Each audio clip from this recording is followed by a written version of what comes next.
અમદાવાદ બાવડા highway પર કંપનીમાં ભીષણ આગ ફાટી નીકળી છે। મોરૈયા એચસીડી કલર કંપનીમાં ભીષણ આગની ઘટના બની છે। પેઇન્ટ બનાવતી આ કંપનીમાં ભીષણ આગથી દોડધામ મચી ગઈ। ફાયર વિભાગની 16 ગાડીઓ અત્યારે ઘટના સ્થળ પર છે અને પાણીનો મારો ચલાવી આગ પર કાબુ મેળવવાના પ્રયત્નો ચાલુ છે। છેલ્લા 4 કલાકથી આગ પર કાબુ મેળવવા માટેના પ્રયાસો છે। 10 કિલોમીટર દૂર સુધી ધુમાડાના ગોટેગોટા દેખાયા છે।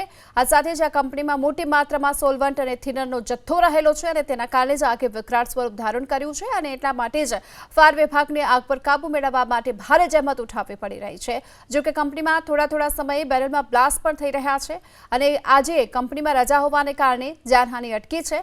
ફાયર વિભાગ અનુસાર કાલ સવાર સુધીમાં આગ પર કાબૂની શક્યતા નહીવત છે, એટલે કે હજી પણ આગ એટલી જ વિકરાળ બને તેવી શક્યતા હાલ તો જોવામાં આવી રહી છે। વધુ વિગતો મેળવીએ સંવાદદાતા કુશાંગ આપણી સાથે જોડાયા છે। કુશાંગ, આગ પર કાબુ મેળવવા માટેના કયા પ્રયાસો?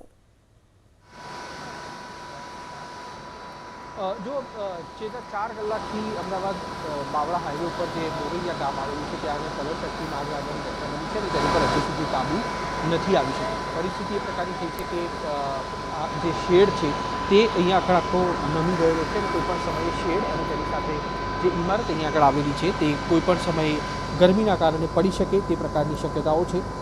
ફાયર અધિકારી તરફથી આપવામાં આવેલા નિવેદન અનુસાર સોલ્વન્ટ અને થિનરનો જરૂરિયાત કરતાં અને મર્યાદા કરતાં વધુ જથ્થો હોવાના કારણે આગ છે તેની પર હજી સુધી કાબુ નથી આવી શકતો અને સ્વાભાવિક રીતે સોલ્વન્ટ અને થિનર છે તેની પર પાણીનો કોઈપણ પ્રકારનો છંટકાવ કરવામાં આવે તેમ છતાં પણ જે પાણી છે તે ઉપર તરતું હોવાના કારણે જે આગ છે તેની પર કાબુ નથી આવી શકતો। ઉપર હજી ધુમાડાના કોટા આપણે બતાવવાનો પ્રયાસ કરીશું, જે લગભગ હજી પણ 10 કિલોમીટર દૂર એટલે કે અમદાવાદ એરપોર્ટ જે જગ્યા પર આવેલું છે ત્યાં સુધી આ ધુમાડા દૃશ્યમાન થતા હોવાની સ્થિતિ છે તે અત્યારે સામે આવી છે।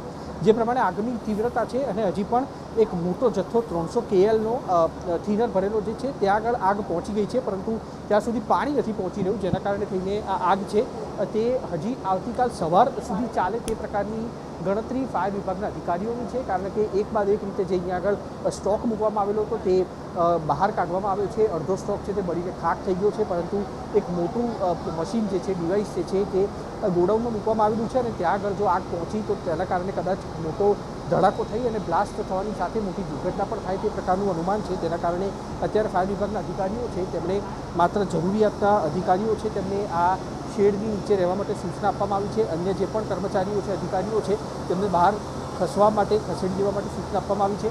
મારી પાછળ પણ આપનું દ્રશ્ય બતાવીશું। સતત અત્યાર સુધી ફાયર વિભાગની જે 30થી વધુ ગાડીઓ છે તે હેરફેર કરી અને પાણીનો જે પુરવઠો છે તે અહીંયા આગળ પહોંચાડી રહ્યું છે, કારણ કે 2 ગાડીઓને અહીંયા આગળ સ્ટેન્ડ બાય રાખવામાં આવી છે અને અન્ય ગાડીઓ છે તેને પુરવઠો લેવા જવા માટે અને મૂકવા જવા માટે મદદમાં મોકલવામાં આવેલી છે। રોબોટ પણ થોડાક સમય પહેલાં અહીંયા આગળ લાવવામાં આવ્યું હતું, કારણ કે એ પ્રકારની પરિસ્થિતિ છે કે ફાયરના કર્મચારીઓને ગોળામણ થતી હોવાના કારણે તેઓ વધુ અંદર નથી જઈ શકતા, જેના કારણે રોબોટ છે તેને મોકલી અને પાણી સાથે સંપર્ક કરી અને રોબોટ છે તેની મદદથી આ પાણી પર પાણી છાંટી અને આગ ઉપર કાબુ મેળવવા માટેના પ્રયાસ છે તે ફાયર વિભાગ તરફથી તૈયારી પર રાખવામાં આવી છે। રિજનલ ફાયર ઓફિસર અને તેની સાથે 60 જેટલા ફાયર અધિકારીઓ કર્મચારીઓ છે તે આગ ઉપર કાબુ કરવા માટે અત્યારે જોડાયેલા છે અને જે પ્રકારની શક્યતા અત્યારે જોવા મળી રહી છે, આગ છે તે પોતાની તીવ્રતા ઓછી કરી રહી છે, તો તે બાદ એકાએક ધડાકા સાથે આગ ફરી શરૂ થવાના કારણે ફાયર વિભાગના કર્મચારીઓ છે તે 4 તરફથી માત્ર પાણી છાંટી અને આગ ઉપર કાબૂ કરવાના પ્રયાસ કરી રહ્યા છે, જે હજી સુધી પણ કાબૂમાં ન આવ્યું હોય તે પ્રકારની સ્થિતિ હાલ જોવા મળી રહી છે। જી, આભાર આપનો આ માહિતી માટે।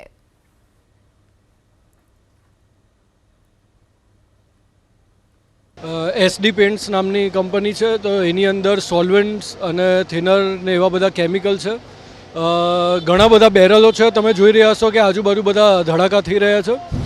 જાનહાનિ કે એવું કંઈ નથી, પણ એની ઉપર સંપૂર્ણ કાબૂ મેળવવાની તૈયારી છે, પરંતુ હજી કાબૂ મેળવાયો નથી। સોલ્વન્ટ છે, હીટ પુષ્કળ છે, પાણીનો મારું ચાલુ છે, કુલિંગ થઈ રહ્યું છે, પણ એક પછી એક બેરલ જે છે એની અંદર હજુ ચાલુ જ છે ફાયર અને એની ઉપર ધડાકા થઈ રહ્યા છે। એની ઉપર હવે કુલિંગની પ્રક્રિયા ચાલુ છે। હાલ થોડી પરિસ્થિતિ ગંભીર છે।